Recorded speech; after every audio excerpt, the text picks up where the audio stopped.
तो भैया क्लास 12 की फिजिक्स विषय के अंतर्गत अगर हम बात करें तो आप सभी लोगों को इस समय हम संपूर्ण भौतिकी विषय के जो अति लघु और लघु उत्तरीय प्रश्न होते हैं वो मैं आपको सॉल्व करा रहा हूँ। अभी तक इस सीरीज में हमारी टोटल 2 क्लासें हुई हैं और इसमें मैंने फिजिक्स फर्स्ट पेपर के सभी अति लघु और लघु उत्तरीय महत्वपूर्ण प्रश्नों को डिस्कस कर दिया है। मैंने इसकी भी प्लेलिस्ट बना दी है। ठीक है, तो मैंने सोचा कि अति लघु और लघु का खेल ही हम समाप्त कर देते हैं तभी आगे बढ़ते हैं, है ना। तो आज हमारी ये तीसरी क्लास है। टोटल 5 क्लासें होंगी अति लघु और लघु की, जिसमें आप सभी लोगों को हम संपूर्ण भौतिकी के क्या कर रहे हैं, महत्वपूर्ण प्रश्नों को सॉल्व करा रहे हैं, जिससे बोर्ड एग्जाम में आपको कोई दिक्कत ना हो। चलिए समय को लॉस नहीं करते हैं और आज हम फिजिक्स सेकंड जो पेपर है जिसमें रे ऑप्टिक्स आप सभी लोगों ने पढ़ा है, किरण प्रकाश की, टोटल इसमें 4 चैप्टर हैं और इसके हम बहुत ही महत्वपूर्ण प्रश्नों को उठाए हुए हैं जो कि अति लघु और लघु उत्तरीय प्रश्नों में बोर्ड एग्जाम में पूछे ही जाते हैं। तो सीरियस होकर के बैठिएगा और क्लास को अंत तक कीजिएगा। आप सभी लोगों को बहुत ही ज़्यादा कुछ यहाँ से सीखने को मिलेगा, ये मेरी गारंटी है आप सभी से। चलिए भाई बढ़ते हैं और आज की क्लास का पहला प्रश्न देखते हैं। पहला प्रश्न है कि कोई वस्तु अवतल दर्पण के अक्ष पर दर्पण के फोकस व ध्रुव के बीच रखी है। देखिए इन्होंने बात ये कहा है कि कोई अवतल दर्पण के अक्ष पर, दर्पण कैसा है, अवतल, अक्ष पर दर्पण के फोकस व ध्रुव के बीच में रखी है। किरण आरेख द्वारा वस्तु तथा प्रतिबिंब की आकार की तुलना कीजिए। देखिए ये है अवतल दर्पण द्वारा प्रतिबिंब बनने का किरण आरेख। अवतल दर्पण द्वारा प्रतिबिंब बनने की टोटल 6 स्थितियाँ होती हैं। पहला प्रश्न देखिए भाई, इसमें किरण आरेख पूछे हैं। अवतल दर्पण क्या होता है, एक ऐसा दर्पण होता है जिसके उभरे हुए भाग पर क्या होती है भैया, पेंट की कलाई होती है। जब भी देखिए फिगर आप एग्जाम में बनाएंगे तो बहुत अच्छे से बनाएंगे। ये एक अवतल दर्पण, इसको mm' नाम दे देते हैं और ये इसकी है भाई मुख्य अक्ष और ये दर्पण का ध्रुव है, ठीक है। और इधर जो अंदर है वो दर्पण का परावर्तक तल है। तो इन्होंने ये कहा है, देखिए ये आपका वक्रता केंद्र हो गया, ये आपका मुख्य फोकस हो गया। इन्होंने कहा कि जो वस्तु रखी है वो पोल और मुख्य फोकस के बीच में, मतलब यहाँ पर कहीं पर वस्तु रखी है। इसको हम नाम दे सकते हैं, O' नाम दे दीजिए या AB नाम दे दीजिए, कुछ भी नाम दे दीजिए, ठीक है। तो इनका कहना ये है कि अवतल दर्पण द्वारा जो ये प्रतिबिंब बनेगा, अगर वस्तु हमारी मुख्य फोकस और पोल के बीच में होगी तो प्रतिबिंब कहाँ पर बनेगा, कैसा बनेगा, वस्तु से कितना बड़ा या छोटा बनेगा, इस चीज़ को आपको ग्राफ के माध्यम से, मतलब सॉरी आपको किरण आरेख के माध्यम से दिखाना है। तो देखिए यहाँ पर अगर वस्तु है तो वस्तु चलने वाली पहली किरण मुख्य अक्ष के समांतर होगी और ये ऐसे, देखिए यहाँ पर ऐसे परावर्तित होकर के ये ऐसे निकल जाएगी। भाषण में वस्तु चलने वाली दूसरी किरण होती है वक्रता केंद्र से होकर जाती है, ऐसे भैया जाएगी और परावर्तित होकर के फिर ये ऐसे वक्रता केंद्र से होकर जाएगी। ये दोनों किरणें आप देखेंगे एक दूसरे को आगे कहीं पर भी नहीं काटेंगे क्योंकि एक दूसरे से दूर होती हुई जा रही कि नहीं जा रही। तो हम क्या करेंगे, कल्पना करेंगे, इमेजिन करेंगे और इन दोनों किरणों को आगे ऐसे बढ़ाएंगे। जब ऐसे बढ़ाएंगे तो दोनों किरणें आगे यहाँ पर काटेंगी और यहाँ पर वस्तु का जो बनेगा, क्या बनेगा, प्रतिबिंब बनेगा। इसको हम I' नाम देंगे।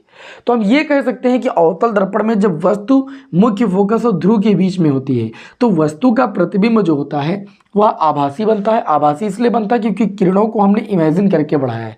तो प्रतिबिंब कैसा बनेगा, प्रतिबिंब आपका आभासी बनेगा, सीधी सी बात है। और जब भी प्रतिबिंब आभासी बनता है तो कैसा बनता है, सीधा बनता है। और वस्तु इतनी बड़ी वस्तु से क्या बनता है, बड़ा बनता है। वस्तु से बड़ा प्रतिबिंब इस स्थिति में बनता है अवतल दर्पण में। बाकी 5 स्थितियों में सदैव प्रतिबिंब कैसा बनता है अवतल दर्पण में, वास्तविक बनता है। तो चलिए भाई ये बात समझ में आ गई, पहला प्रश्न था। अगले क्वेश्चन की ओर बढ़ते हैं। अगला क्वेश्चन ये है कि किसी माध्यम में प्रकाश का वेग 1.5 × 10⁸ मीटर प्रति सेकंड है। इस माध्यम में हवा से जाने वाली किरण के लिए क्रांतिक कोण निकालिए। भाई क्रांतिक कोण को क्रिटिकल एंगल बोलते हैं, सभी को पता है। यहाँ पर वेलोसिटी आपको दी गई है, v की वैल्यू कितनी दी गई है, 1.5 × 10⁸ मीटर प्रति सेकंड। भैया अगर आपको कोई प्रश्न आता है तो ऐसा नहीं कि आप क्लास छोड़ के आप चले जाइए बस काम हो गया। आप क्लास में अंत तक बने रहिए क्योंकि क्लास में हम कुछ ऐसे प्रश्न लेते हैं जिनसे आपको कुछ नया सीखने को मिलता ही मिलता है। आप कभी भी मेरी क्लास अंत तक करके देखिए, मैं ऐसे प्रश्नों को ही लेता हूँ क्लास में। अगर अंत तक करेंगे तो आपको ऐसे प्रश्नों से रूबरू कराएंगे जिससे आप दूर भागते थे। जैसे यहाँ पर मैंने एक प्रश्न लिया है, हमको भी पता है कि सभी लोग यही सोचेंगे, लेकिन इस न्यूमेरिकल में दम है। यहाँ पर वेलोसिटी दी है 1.5 × 10⁸ मीटर पर सेकंड, और ये कहा गया कि क्रांतिक कोण निकालिए। क्रांतिक कोण निकालना तब आसान होता है जब अपवर्तनांक दिया होता है, क्योंकि अपवर्तनांक और क्रांतिक कोण में रिलेशन सभी लोगों ने पढ़ा है, n = 1/sin c। लेकिन यहाँ पर आप देखिए, यहाँ पर आपको v का मान दिया गया और प्रश्न में पूछा गया है कि इस माध्यम में हवा से जाने वाली किरण के लिए क्रांतिक कोण निकालना है। तो हम सभी लोगों ने जो सूत्र पढ़ा है, सूत्र क्या पढ़ना है, देखिए हमको यहाँ पर निकालना है क्रांतिक कोण c निकालना है। हम सभी लोग जानते हैं कि n बराबर होता है 1/sin c। कितना होता है? 1/sin c। तो हम ये कह सकते हैं कि sin c बराबर कितना हो जाएगा, तो आप कहेंगे 1/n हो जाएगा। sin c इधर ले आए, या हमको तो केवल c का मान निकालना है, तो c को जब रोकेंगे और साइन दूसरे पक्ष में जाएगा तो ये हो जाएगा sin इनवर्स 1/n। कितना हो जाएगा? 1/n। अब यहाँ पर बहुत ध्यान से देखिएगा, तो ये c बराबर हो जाएगा साइन इनवर्स 1/n की अगर बात करें तो n की वैल्यू डायरेक्ट तो दी नहीं, n बराबर आप लोगों ने पढ़ा है c/v, तो इसको ऐसे भी कह सकते हो। ओके, यहाँ पर क्या है, ये क्रांतिक कोण वाला c है, और ये वाला जो c है ये निर्वात अथवा वायवीय प्रकाश की चाल वाला c है। तो ये c बराबर हो जाएगा साइन इनवर्स, v ऊपर चला जाएगा, v/c। तो c बराबर हो जाएगा साइन इनवर्स, v की वैल्यू दी है 1.5 × 10⁸ और ये c निर्वात अथवा वायु में प्रकाश की चाल होती है 3 × 10⁸। इसको भैया काट लो, 1.5 दूना 3 होता है, 10⁸ से 10⁸ कैंसिल। साइन इनवर्स ये बचेगा 1/2। 1/2 जो होती है वो साइन कितने की वैल्यू होती है? साइन 30 की वैल्यू होती है। तो साइन इनवर्स साइन थीटा के बराबर होता है, और थीटा के स्थान पर यहाँ कितना है? 30 डिग्री। तो हम ये कह सकते हैं कि जो क्रांतिक कोण होगा वो कितना होगा? 30 डिग्री। था ना भैया नया क्वेश्चन? बताइए, कुछ ना कुछ हटके था कि नहीं था? था। अभी और भी बढ़िया बढ़िया क्वेश्चन लिया मैंने, अति लघु और लघु में ये प्रश्न पूछे जाते हैं। ठीक है, अच्छा मैं एक क्वेश्चन अपने मन से पूछ रहा हूँ। वाहनों में साइड में जो शीशा लगा होता है या दर्पण जो लगा होता है उसका नाम सभी लोग जानते हो ना, उत्तल दर्पण होता है। क्यों होता है? इसलिए होता है क्योंकि उत्तल दर्पण प्रतिबिंब सदैव सीधा, आभासी और वस्तु से छोटा बनाता है, जिससे पीछे का जो दृष्टि क्षेत्र होता है वो ज़्यादा होता है, और सारा दृष्टि क्षेत्र जो है वो हमको उत्तल दर्पण में दिखाई पड़ जाता है। क्यों? क्योंकि उत्तल दर्पण प्रतिबिंब सदैव सीधा, आभासी और वस्तु से छोटा बनाता है। आगे बढ़ते हैं आज के क्लास के अगले क्वेश्चन की ओर। क्लास में मजा आ रहा हो तो क्लास को एक बार शेयर कर दें, ज़्यादा से ज़्यादा विद्यार्थी हमसे जुड़ने चाहिए। जब ज़्यादा से ज़्यादा विद्यार्थी जुड़ते हैं तो हमारा मनोबल बढ़ जाता है। और इस समय मेरी सिचुएशन नहीं क्लास देने वाली, लेकिन फिर भी मैं आपको क्लास दे रहा हूँ कि आपका किसी भी प्रकार से नुकसान ना होने पाए। चलिए बढ़ते हैं क्वेश्चन नंबर 3 की ओर, है ना। क्वेश्चन नंबर 3 की ओर अगला जो क्वेश्चन है इसमें कहा जा रहा है कि क्या कहा जा रहा है कि एक अवतल लेंस के प्रत्येक पृष्ठ की वक्रता त्रिज्या जो है वो 30 सेंटीमीटर है। देखिए अवतल लेंस हमारा जो होगा, चाहे अवतल लेंस की बात करें चाहे द्विअवतल लेंस की बात करें, क्योंकि जो अवतल लेंस होता है उसी को द्विअवतल लेंस कहते हैं। ये द्विअवतल लेंस है। इस द्विअवतल लेंस की वक्र पृष्ठों की वक्रता त्रिज्या बराबर है, तो जो R1 होगी वो सदैव निगेटिव होगी, क्योंकि जो R1 दूरी होगी वो इधर होगी और इधर एक्स अक्ष की ऋण दिशा होगी, तो ये हो जाएगा -30 सेंटीमीटर। और जो R2 की वैल्यू होगी वो +30 सेंटीमीटर होगी, क्योंकि R2 इधर की होगी एक्स अक्ष की धन दिशा में। अब इसमें ये कहा जा रहा है कि अपवर्तनांक 1.5 है, n बराबर कितना है? 1.5। प्रश्न में कहा गया है इसकी फोकस दूरी निकालिए। तो सभी लोग जानते हैं कि 1/f बराबर कितना होता है? n-1 1/r1 -1/r2। ये सूत्र कहाँ से आया है? लेंस मेकर सूत्र से है। तो ये 1/f बराबर, देखिए n की वैल्यू आपकी 1.5 -1, 1/r1 की अगर बात करें तो r1 की वैल्यू है -30, r2 की बात करें तो 30 है, ठीक है, और माइनस चिन्ह पहले से लगा है, तो 1/f बराबर 1.5 से 1 घटाओगे 0.5 बचेगा, 0.5 का मतलब होता है 1/2, सीधा सा मतलब है। ठीक है, दोनों में देखिए अगर आप हर कॉम एक हर ले लेंगे, -1 कितना हो जाएगा? -2, 2 से 2 कैंसिल हो जाएगा। जब कैंची गुणा करेंगे तो f बराबर कितना आ जाएगा? -30 सेंटीमीटर। ये आंसर 100% सही, कारण क्योंकि अवतल लेंस की फोकस दूरी नेगेटिव होती है, जो कि आपकी आ चुकी है। किसी को कोई समस्या? कोई समस्या नहीं। चलिए इसे रफ करते हैं और आज की क्लास के अगले क्वेश्चन की ओर हम बढ़ते हैं।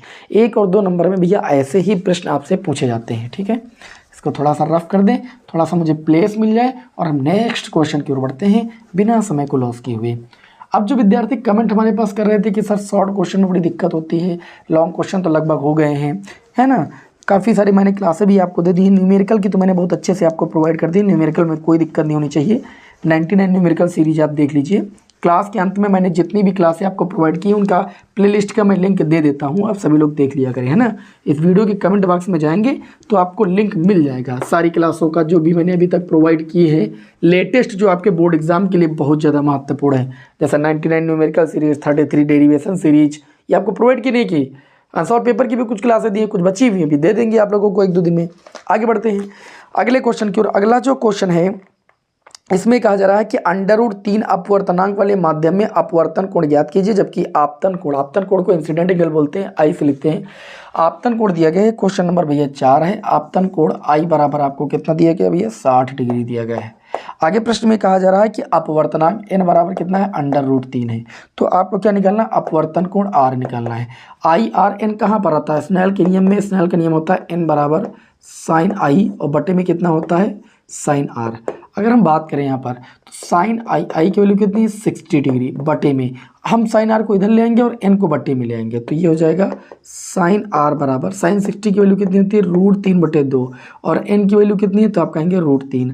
√3 से √3 कैंसिल हो जाएगा, साइन आर बराबर ये 1/2 बचेगा, जो कि साइन कितने की वैल्यू होती है, साइन 30 की वैल्यू होती है।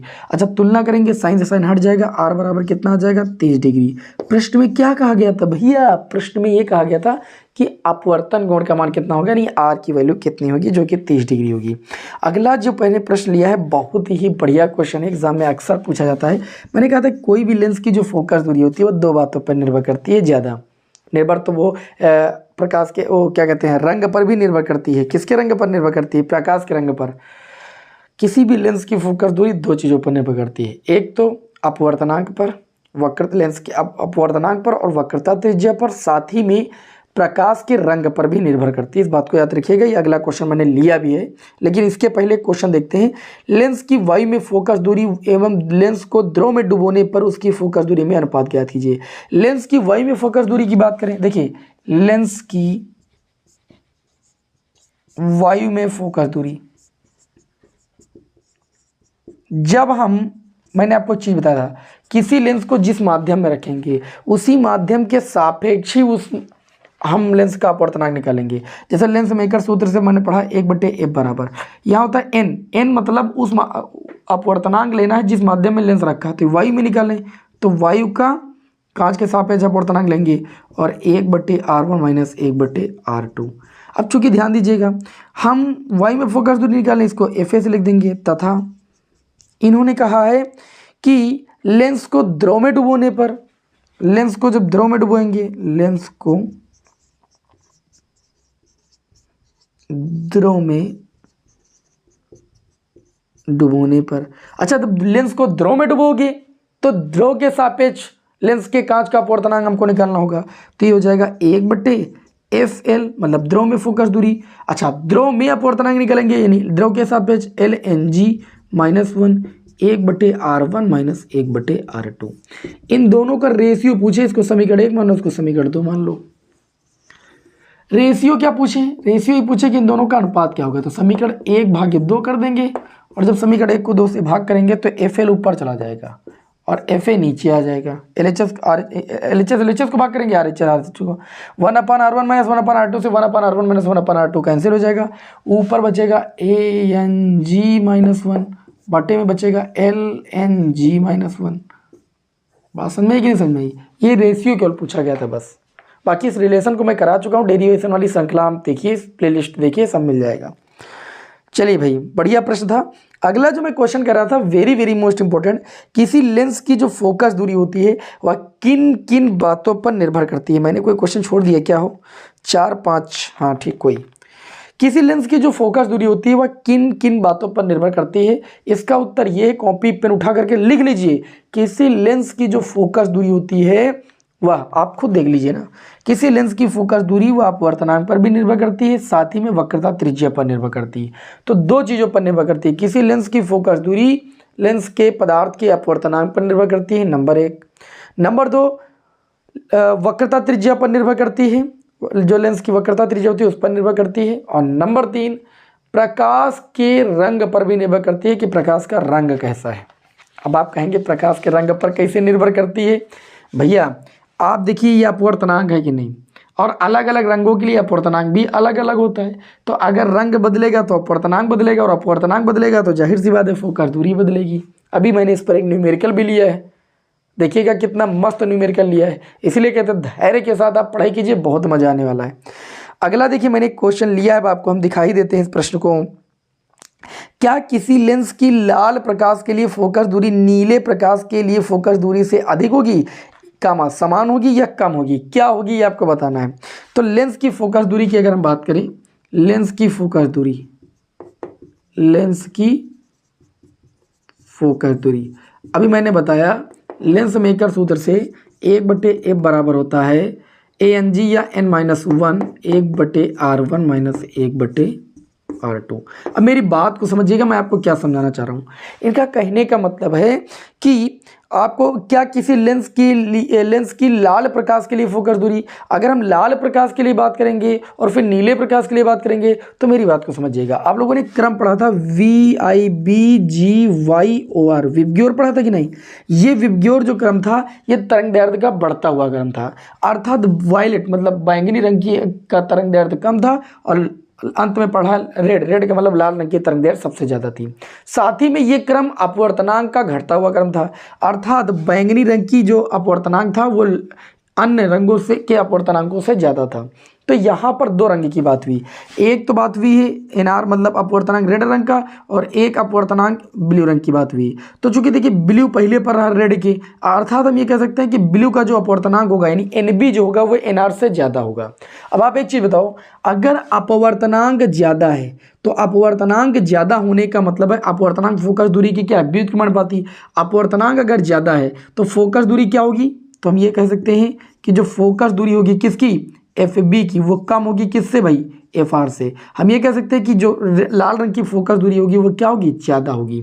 ठीक है, तो इसमें प्रश्न में यही कहा गया था, क्या किसी लेंस की लाल प्रकाश के लिए फोकस दूरी नीले प्रकाश की फोकस दूरी से अधिक होगी? जाहिर सी बात है भैया, नीले प्रकाश के लिए अपवर्तनांक ज़्यादा होगा, अपवर्तनांक फोकस दूरी के व्युत्क्रमणपाती है, या देख सकते हो फोकस दूरी अपवर्तनांक के व्युत्क्रमणपाती है। तो भैया जिसका अपवर्तनांक ज़्यादा है उसकी फोकस दूरी क्या होगी, कम।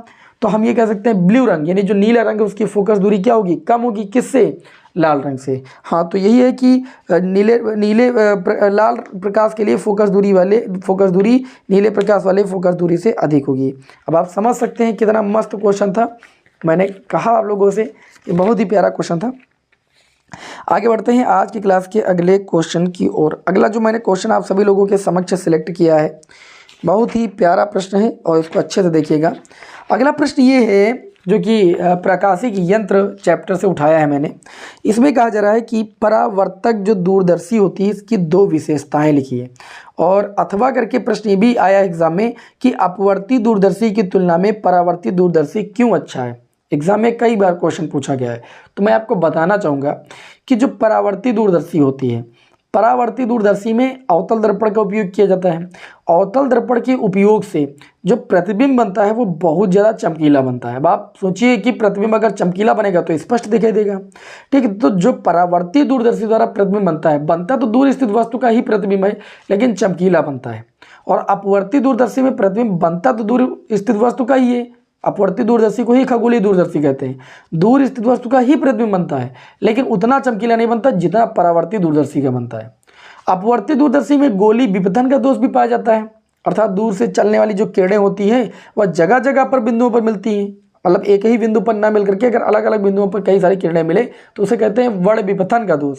तो जो अपवर्ती दूरदर्शी थी उसमें वर्ण विपथन का दोष पाया जाता था, लेकिन जो परावर्ती दूरदर्शी है इसमें वर्ण विपथन का दोष नहीं पाया गया। तो ये है परावर्ती दूरदर्शी की दो विशेषताएं। इसी वजह से जो परावर्ती दूरदर्शी है वो अपवर्ती दूरदर्शी की तुलना में बहुत ही अधिक अच्छी है। समझ पाए कि नहीं समझ पाए? हाँ, बस यही है दोनों प्रश्नों का उत्तर।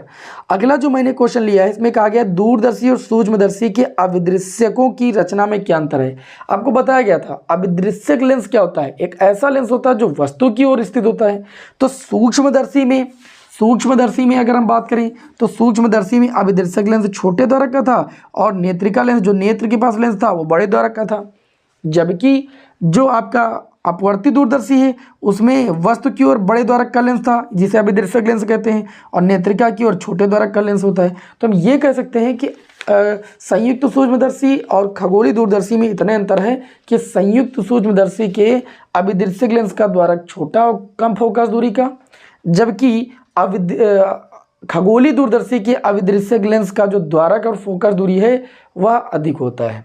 समझे बात, यही अंतर होता है, मेनली अंतर होता है जो संयुक्त सूक्ष्मदर्शी और खगोलीय दूरदर्शी में होता है। आगे बढ़ते हैं आज के क्लास के अगले क्वेश्चन की ओर। बढ़िया क्वेश्चन था ना। अगला क्वेश्चन ये कि क्रांतिक कोण किसे कहते हैं। देखिए, क्रांतिक कोण सघन माध्यम में बना वह आपतन कोण होता है जिसके लिए विरल माध्यम में अपवर्तन कोण 90 डिग्री होता है। ठीक है, कहने का मतलब ये है कि जैसे प्रकाश किरण सघन से विरल माध्यम में जा रही, बात को समझिएगा थोड़ा, ऊपर माध्यम सघन है, सघन से विरल में जा रही, तो ये वाला जो एंगल होना चाहिए, जैसे ये जाएगी तो अभिलंब की ओर झुकेगी, तो ये जो अपवर्तित किरण है ये अभिलंब से जो कोण बनाए वो कितना बनाए 90 डिग्री का, मतलब इतना डिग्री कोण बनाना चाहिए। अपवर्तित किरण आई से एक्स अक्ष पर चली जाए तभी वो 90 डिग्री का कोण बनाएगी। तो यदि अपवर्तन कोण आर 90 डिग्री है तो हम ये कह सकते हैं कि यहाँ पर जो आपतन कोण आई बनेगा इसी को हम कहेंगे क्रांतिक कोण सी कहेंगे। तो क्रांतिक कोण सघन माध्यम में बना वह आपतन कोण होता है जिसके लिए विरल माध्यम में अपवर्तन कोण कितना होता है 90 डिग्री होता है। आज की क्लास का अगला जो क्वेश्चन मैंने लिया है उसको ध्यान समझिएगा। पूर्ण आंतरिक परावर्तन से क्या तात्पर्य है। ठीक है, और एग्जाम में ये भी पूछा जाता है कि पूर्ण आंतरिक परावर्तन की शर्तें कौन कौन सी होती हैं। देखिए, पूर्ण आंतरिक परावर्तन सेम ऐसे ही जैसे भी मैंने क्रांतिक कोण को बताया। पूर्ण आंतरिक परावर्तन में देखिए, जब कोई प्रकाश किरण सघन से विरल माध्यम में जा रही हो, किस में जा रही हो, सघन से विरल माध्यम में जा रही हो। ठीक है, और क्रांतिक, अगर यहाँ पर अगर बात करें तो जो आपतन कोण का मान है, ये आपतन कोण का मान, अब ये आपतन कोण है कब, ये आपतन कोण कब है, ये आपतन कोण क्रांतिक कोण कब कहलाया, जब अपवर्तन कोण 90 डिग्री था। तो इस आपतन कोण का मान हम क्रांतिक कोण से भी अधिक कर दें। अब आप ये सोचिए कि ये प्रकाश, देखो ये प्रकाश किरण आई से अपवर्तित हो रही थी इस लाइन पर, तो ये आपका क्रांतिक कोण था, आई किसके बराबर था, क्रांतिक कोण के था। अब हम इसका मान इतना बढ़ा दें, ठीक, इस आपतन कोण का मान इतना बढ़ा दें कि प्रकाश किरण इधर जा ही ना पाए, जाहिर सी बात अब ये उधर ही जाएगी। तो क्रांतिक कोण का मान इतना बढ़ा दें कि प्रकाश किरण सघन से विरल माध्यम में ना जाए बल्कि उसी माध्यम में क्या हो जाए, परावर्तित हो जाए। तो इसे कहते हैं पूर्ण आंतरिक परावर्तन। ठीक है, और पूर्ण आंतरिक परावर्तन की शर्तों में अगर बात करें तो सबसे पहली शर्त ये होती है कि प्रकाश किरण हमारा सघन से विरल माध्यम में जाना चाहिए। ठीक है, तभी पूर्ण आंतरिक परावर्तन होगा। दूसरी शर्त तो यही है कि जो आपतन कोण का मान है वो क्रांतिक कोण से भी अधिक होना चाहिए, अदरवाइज पूर्ण आंतरिक परावर्तन की घटना पॉसिबल ही नहीं है। ठीक है, क्योंकि जब आपतन कोण का मान क्रांतिक कोण से अधिक होगा तभी पूर्ण आंतरिक परावर्तन की घटना घटित होगी। एग्जाम में एक प्रश्न आया था कि पूर्ण आंतरिक परावर्तन पर आधारित युक्ति का नाम बताओ। तो भैया, पूर्ण आंतरिक परावर्तन पर आधारित युक्ति का नाम है प्रकाशिक तंतु, ऑप्टिकल फाइबर जिसे हम कहते हैं। और ऑप्टिकल फाइबर क्या है ये भी एग्जाम में पूछा गया है। तो प्रकाशिक तंतु एक ऐसा उपकरण है, एक ऐसा इंस्ट्रूमेंट है जिसकी सहायता से हम प्रकाश सिग्नल को एक स्थान से दूसरे स्थान तक बिना ऊर्जा हानि के ले जा सकते हैं। ठीक है, अगर हमको प्रकाश को एक स्थान से दूसरे स्थान पर पहुंचाना है बिना ऊर्जा हानि के तो हम किस तंतु का यूज करेंगे, प्रकाशिक तंतु का यूज करेंगे। प्रकाशिक तंतु किस सिद्धांत पर कार्य करता है, पूर्ण आंतरिक परावर्तन के सिद्धांत पर कार्य करता है।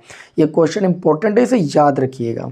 ठीक है, अब चलिए जो अगला मैंने क्वेश्चन लिया है उसको यहाँ पर देखिएगा। एक क्वेश्चन में मैं आपको कई सारे क्वेश्चन बता देता हूँ, बस गिनती कम रहती मेरी, लेकिन आपको नॉलेज में ज़्यादा से ज़्यादा देने की कोशिश करता हूँ।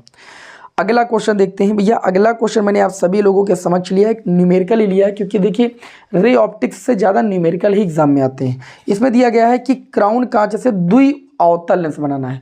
अगर वो द्वि अवतल लेंस तो R1 की वैल्यू निगेटिव और R2 की वैल्यू पॉजिटिव है ना। तो इनका अवतल लेंस बनाना है। लेंस के पृष्ठों की वक्रता त्रिज्याएं कितनी रखी जाए, मतलब R की वैल्यू ही तुम्हें निकालना है। लेंस की जो क्षमता है, क्षमता कितनी दी है, क्षमता दी है -2.5 डायोप्टर। तो हम फोकस दूरी निकाल सकते हैं 100/p से। तो जब 100/p की वैल्यू 2.5 रखेंगे, पॉइंट हटाएंगे, 0 बढ़ाएंगे, 25 को 100, तो हम ये कह सकते हैं कि फोकस दूरी -40 सेंटीमीटर आ जाएगी। लेकिन प्रश्न में ये नहीं पूछा गया है। प्रश्न में क्या है, क्राउन कांच का अपवर्तनांक अगर 1.65 है तो पृष्ठ की वक्रता त्रिज्याएं कितनी होंगी। 1/f बराबर हम सूत्र लगाएंगे n-1 1/r1 1/r2। देखिए R1 R2 दोनों सेम ही होंगी क्योंकि द्वि अवतल लेंस है, और द्वि अवतल लेंस की ये खास बात होती है कि R1 और R2 दोनों वैल्यू क्या होती है, सेम ही होती है। बात समझ में आई, R1 और R2 दोनों वैल्यू क्या होती है, सेम ही होती है।